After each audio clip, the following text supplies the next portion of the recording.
আপনারা শুনেছেন যে একটা ওয়াকফ সংশোধনী একটা বিল পাস করেছে জালিম সরকার।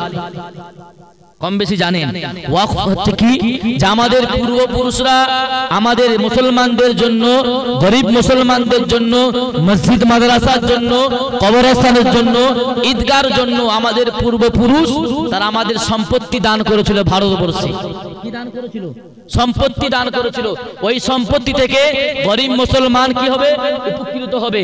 ওই সম্পত্তি থেকে মসজিদ মাদ্রাসা চলবে, ওই সম্পত্তি থেকে কবরস্থান, ঈদগাহ, দরগা চলবে। জালিম সরকার দেখলো যে ভারত থেকে যদি মুসলমানকে হাঁটাতে হয়, সর্বপ্রথম তাদেরকে আগে সম্পত্তিটাকে লুট করতে হবে। কি করতে হবে? সম্পত্তিটাকে লুট করতে হবে। সম্পত্তি তাদের যদি আমরা লুট করতে পারি, তবে তাদেরকে বলবো তোমাদের ভারতের কি আছে।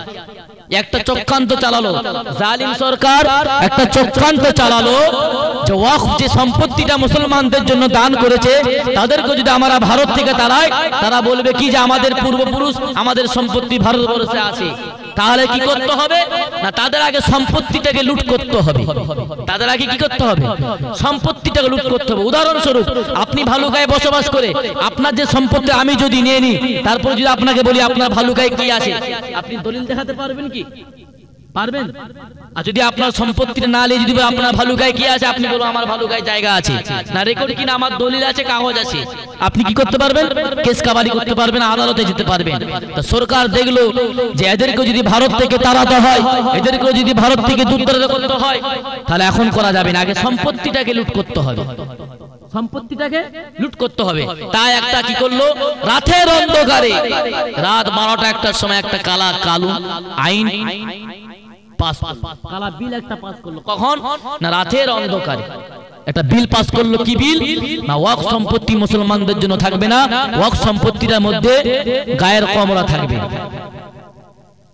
গতকালকে সুপ্রিম কোর্টে যে রায়টা দিয়েছে যে ওই সম্পত্তি ওয়াকফ সম্পত্তিতে যে ওরা লিস্ট করেছিল 22 জন সদস্য নিয়েছিল ওয়াকফ সম্পত্তির বোর্ডে, তার মধ্যে 8 জন মুসলমানকে রেখেছে।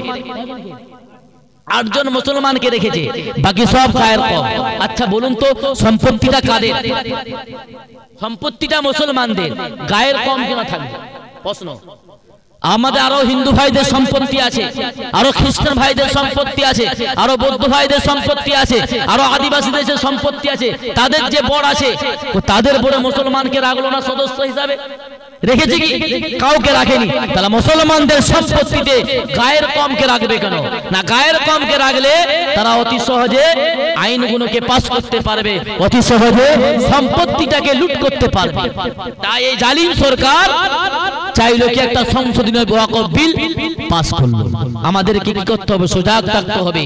ওয়াকফ সম্পত্তিটা ঈমানি সম্পত্তি, এটা কি ঈমানি দায়িত্ব। এই সম্পত্তিটাকে আঁকড়ে রাখা একটা ঈমানি দায়িত্ব।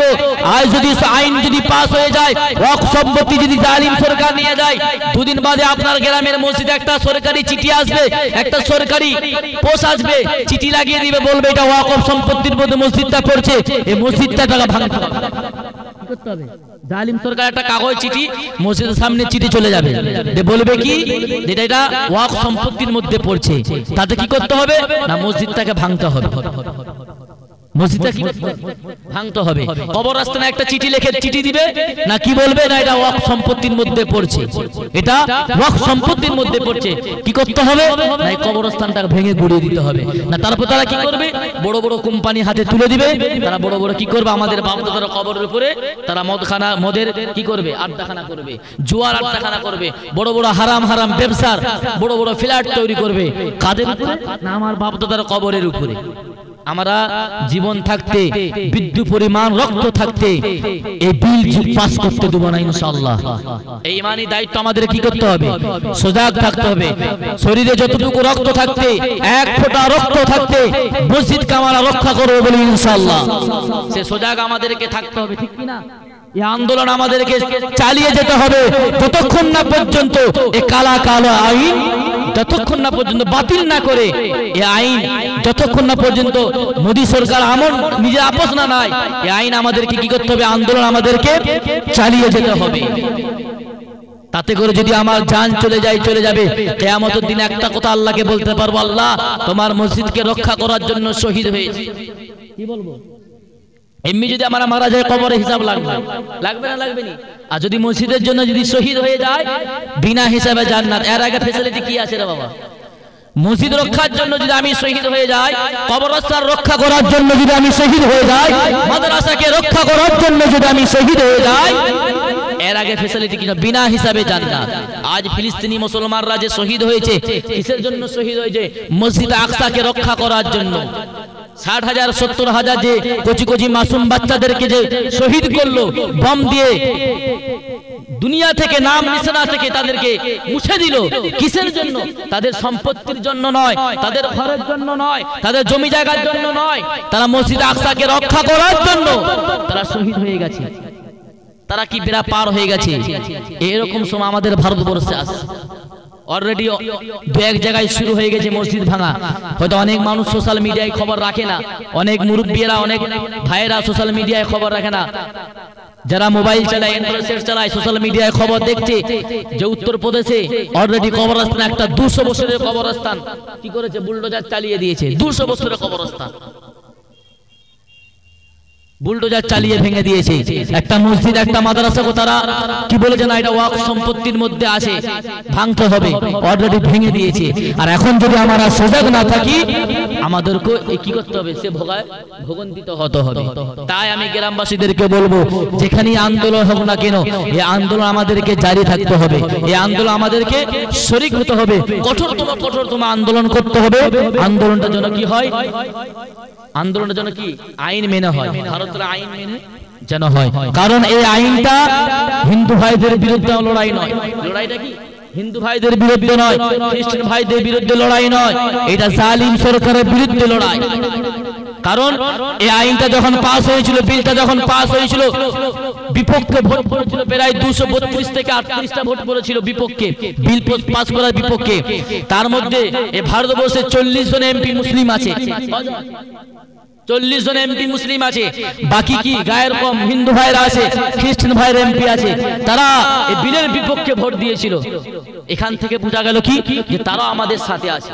হিন্দু ভাইরা কি আমাদের সাথে আছে। তারাও চাইছে না যে মুসলিম সম্পত্তিটা এই জালিম সরকার নিয়ে যেন লুটালুটি না করে। তারাও কি চায় না যে মুসলিমদের সম্পত্তিটাকে যেন মুসলিমদের হাত থেকে যেন হাতছাড়া না হয়। তাও তারাও ভোট দিয়েছে। তারা কি দিয়েছে? পার্লামেন্টে ভোট দিয়েছে। তাই এই লড়াই আমার হিন্দু ভাইদের বিরুদ্ধে নয়, এই লড়াই আমার খ্রিস্টান ভাইদের বিরুদ্ধে নয়, এই লড়াই আমার আদিবাসী ভাইদের বিরুদ্ধে নয়, এই লড়াইটা এই জালিম সরকারের বিরুদ্ধে, এই লড়াইটা স্বৈরাচারী সরকারের বিরুদ্ধে, যারা ধর্ম নিয়ে রাজনীতি করছে, যারা ধর্মটাকে নিয়ে রাজনীতি জুড়েছে। হিন্দু মুসলিম একটা দ্বন্দ্ব লাগানোর চেষ্টা করছে। যে ভারতবর্ষ, কবি ইকবাল বলেছে, সারে জাহাঁ সে আচ্ছা হিন্দুস্তান হামারা, হিন্দুস্তান আমাদের। হিন্দুস্তানটা কাদের? হিন্দুস্তান যখন স্বাধীন হয়েছিল 1947 খ্রিস্টাব্দে, শুধু মুসলমান রক্ত দেয়নি, শুধু হিন্দুরা রক্ত দেয়নি, খ্রিস্টানরা রক্ত দেয়নি, সবাই এক মিলে ইংরেজকে তাড়িয়েছিল। সবাই কানে কাঁধ মিলিয়ে এই ভারতকে স্বাধীন করেছিল। কিন্তু এই জালিম সরকার এসে হিন্দু মুসলিম একটা দ্বন্দ্ব লাগাতে চাইছে। কি করতে চাইছে? হিন্দু মুসলিম একটা দ্বন্দ্ব লাগাতে চাইছে। তাদের প্ল্যানটা কি?